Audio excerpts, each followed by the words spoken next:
सुट्टीत आपण घरी आलो की आपोआप आपले पाय आपल्या शेतीकडे वळतात, बरोबर की नाही? तर हॅलो, हाय, नमस्कार, वेलकम टू माय चॅनल.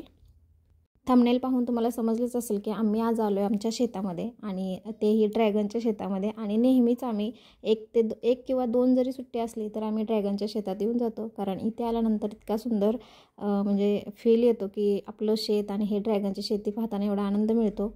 आम्ही शेतात आलो आणि अचानकच पाऊस सुरू झाला. म्हणजे आम्ही ज्यावेळेस आलो त्यावेळेस प्रॉपर ऊनच होतं, आणि शेतात पोहोचलो की एक 5 ते 10 मिनटात असं ढग पूर्ण भरून आले, म्हणजे इतके काळे ढग झाले होते. आणि पाऊस सुरू झाला. पाऊस नॉर्मलच आला, पण तो जो पाऊस आणि तो मातीचा सुगंध आहे, इतका सुंदर वाटत होतं हे वातावरण. त्या वातावरणात हे आम्ही म्हटलं नाही, पावसात भिजत का होईना पण ही शेती पाहायची. आणि पाऊस नॉर्मलच होता, त्याच्यामुळे काही एवढं टेन्शन नव्हतं. अगदी अनपेक्षित पण किती सुंदर हा क्षण. म्हणजे पहा तुम्ही, आपले शेतकरी किती मोठे काम करतात. पाऊस असो किंवा उन्हाळा, पण शेती थांबत नाही. शेतीसाठी ते रोज मेहनत करतच असतात. आणि हा जो क्षण आम्हाला पाहायला भेटला तो इतका सुंदर होता. म्हणजे या पावसामुळे शेतीचं जे सौंदर्य अजूनच इतकं छान दिसत होतं, आणि ते पाहताना एवढं फ्रेश वाटत होतं.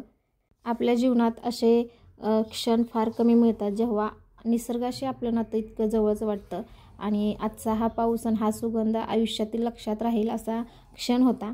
आणि पावसात त्यात शेतीचा आनंद, मातीचा सुगंध आणि निसर्गाची जादू ही पाहण्यात वेगळीच मजा वाटत होती आज.